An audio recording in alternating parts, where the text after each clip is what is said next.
በሚዛን ቴፒ ዩኒቨርሲቲ የተፈጥሮ ሀብት ትምህርት ክፍልና የዳሰሳ ጥናቱ ቡድን መሪ ዶክተር አብይ ጌታቸው ውሃ አዘል መሬቶች ከቅርብ ጊዜ ወዲህ እየተመናመኑ መምጣታቸው በናቡ ኢትዮጵያ አስተባባሪነት ዳሰሳ ጥናት ለማድረግ እንዳስቻላቸው ተናግረዋል። የዌትላንዶች ጥቅም ደግሞ ብዙ ነው። በዓለም ላይ 8% ከቨር ያደርጋሉ። ከ6 እስከ 8% ቶታል ከቨሬጅ ኤሪያ ያላቸው ዌትላንዶች ግን የሚሰጡት ጥቅም ፋይዳቸው እኛ ከምናስበው በላይ ብዙ ነው። ለምሳሌ ውሃ ወደ ከርሰ ምድር እንዲገባ ያደርጋሉ።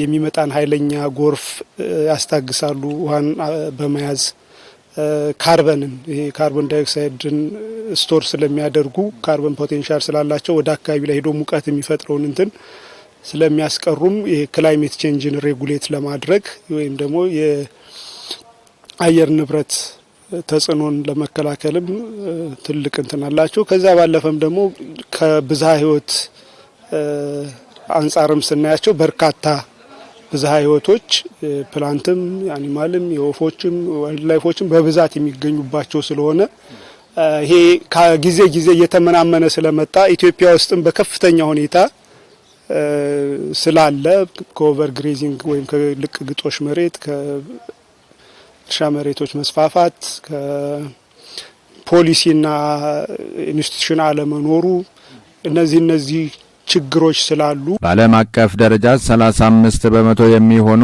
ውሃ አዘል መሬቶች መጥፋታቸው በጥናት መረጋገጡን ገልጸው የውሃ አካላትን መጠበቅና መንከባከብ እንደሚገባ አስገንዝበዋል። የተፈጥሮ በሰው ሰራሽም የሚመጡ አሉ። በተለይ ግን እኛ ጋር የሰው ሰራሽ በተለይ እርሻ ልቅ የሆነ የግጦሽ መሬት ወይም የሞኖ ካልቸር አንድ አይነት ሰብል ተራራማ ቦታዎች ሳይቀሩ ማረስ፣ ልቅ ግጦሽ እነዚህን መቀነስ እና ለኮሚኒቲው አዌርነስ በተለይ ዌትላንድን አብዛኛው ማህበረሰብ እኛን ጨምሮ እንደ ዌስትላንድ የጠፉ መሬቶችን የማይጠቅሙ አድርገን ነው የምንወስዳቸውና የዚህ አይነት አስተሳሰቦች ማህበረሰቡን እንዲያቅ ማድረግ እንደ መንግስትም ደግሞ ፖሊሲ፣ ህጎች፣ ደንቦች ኑረው ድንበር አካባቢ ላይ ውሃ አዘል መሬቶችን ጫና የሚያሳድሩ ነገሮች እንዳይኖሩ መቀነስ ያስፈልጋል ማለት ነው። የሚዛን ቴፒ ዩኒቨርሲቲ ምክትል ፕሬዝዳንት ዶክተር ግርማ ጥላሁን የቀረበው የዳሰሳ ጥናቱ ለሌሎች የምርምር ስራዎች ትልቅ እገዛ እንዳለው አንስተዋል።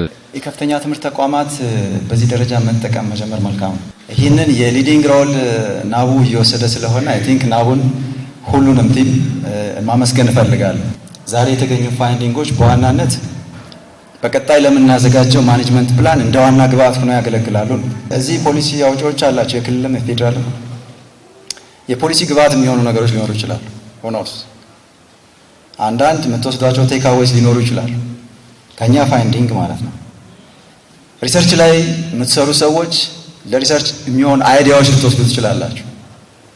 ማስተርስ ላይ ቴሲስ የምትሰሩ ፒኤችዲ ላይ ዲዘርቴሽን ያሰባችሁ ሰዎች ካላችሁ በጣም ኢምፖርታንት የሆነ ቶፒክ ስለሆነ ከዚህ ግብአት ወስዳላችሁ። ከመድረኩ አስተዳደራዊ እቅድ ለማዘጋጀት መነሻ ሐሳብ የተገኘበት መድረክ ስለመሆኑም ተገልጿል። ከተሳታፊዎች መካከል የቤንች ሸኮ ግብርና ደን አካባቢ ጥበቃና ህብረት ስራ መምሪያ ኃላፊ አቶ ሳሙኤል አሰፋ፣ የከፋ ዞን ግብርና ደን አካባቢ ጥበቃና ህብረት ስራ መምሪያ ምክትል ኃላፊ አቶ አክሊሉ አማደና ሌሎችም እንደገለጹት ናቡ ኢትዮጵያ ከከፍተኛ ትምህርት ተቋማት ጋር በመቀናጀት የሰራቸውን ስራዎችና የዳሰሳ ጥናት ያስገኘውን ተሞክሮ አጠናክሮ ማስቀጠልና ተግባራዊ ማድረግ ይገባል በማለት አስተያየታቸውን ሰጥተዋል። የቤንች ሸኮ ዞን በተለይ ሼቤንች ወረዳ እና ሰሜን ቤንች ወረዳ በከፊል ይዞ በስፋት ውሃ አዘል መሬት የሚገኝበት እንደ ክልል ያው ሰፊውን ድርሻ ሼቤንች ላይ ይይዛል ብለን ነው የወሰድን ያለ ነው። ሶ ኢንቫይሮንመንት ላይ ኢምፓክቱ በጣም ሃይ እንደሆነ እየታወቀ ለዛ የሚመጥን ፖሊሲ አዋጅ ሰው ቢያጠፋ ምንድነው እንደዛ ሲባል ሰው አይጠቀምም አይደለም፣ መንጠር አለበት። አንዳንዴም ይቃጠል ካለ መቃጠል አለበለዚያ መልሶ ላይወጣ ይችላል። ግን ማኔጅመንት ሲስተም ምንድነው የሚሆነው? ኢንቫይሮንመንት ላይ ኢንዶጂነስ ናውሌጅ የአካባቢ ማህበረሰብ እውቀትን ተጠቅሞ እንዴት ነው መስተካከል የሚቻለው የሚለው ላይ ቀጣይ ያው ተመራማሪዎች ካቀረቡት ሪኮመንዴሽን ተነስቶ በርካታ ስራዎች ሊሰሩበት ይችላል ብዬ አስባለሁ። ጥናታዊ ጽሁፉ በትክክል በመሆን ተደራጅቶ ቀጣይ ላይም ማህበረሰቡ ተጠቃሚ እንዲሆን የሚደረግ ነገር ነው። ምንም እንደ አንድ ዞን አመራር መድረኩን በጋራ የተካፈልኩ ነው ያለሁትና እየቀረበ ያለው ሰነድ እውነትም ታች ያለውን ነገር በተጨባጭ ያየና በተጨባጭ የያዘ በተገቢው ሶሾኢኮኖሚ መረጃዎችን ዳታዎችን የያዘ ስለሆነ በተገቢው ቀጣይም ወርዶ የሚጨምሩ ነገሮች ተጨምሮ እንደዛውም እኛ ማድረግ ያለብን ነገር አድርገን እንደተባለው የውሃማ አዘል መሬቶቻችንን በአግባቡ ጠብቀን እዛ አካባቢ በሳይንሱ በተቀመጠው ዲስታንስ መልማት ያለባቸው ነገሮች አልምተን ጥራት ያለውን ውሃ እንደዚሁም አረንጓዴ የሆነ አካባቢ ደህንነቱ የተጠበቀ አካባቢ ቀጣይ ለትውልድ በተገቢው ማስተላለፍ አለብን የሚል ነገር ነው አለኝ።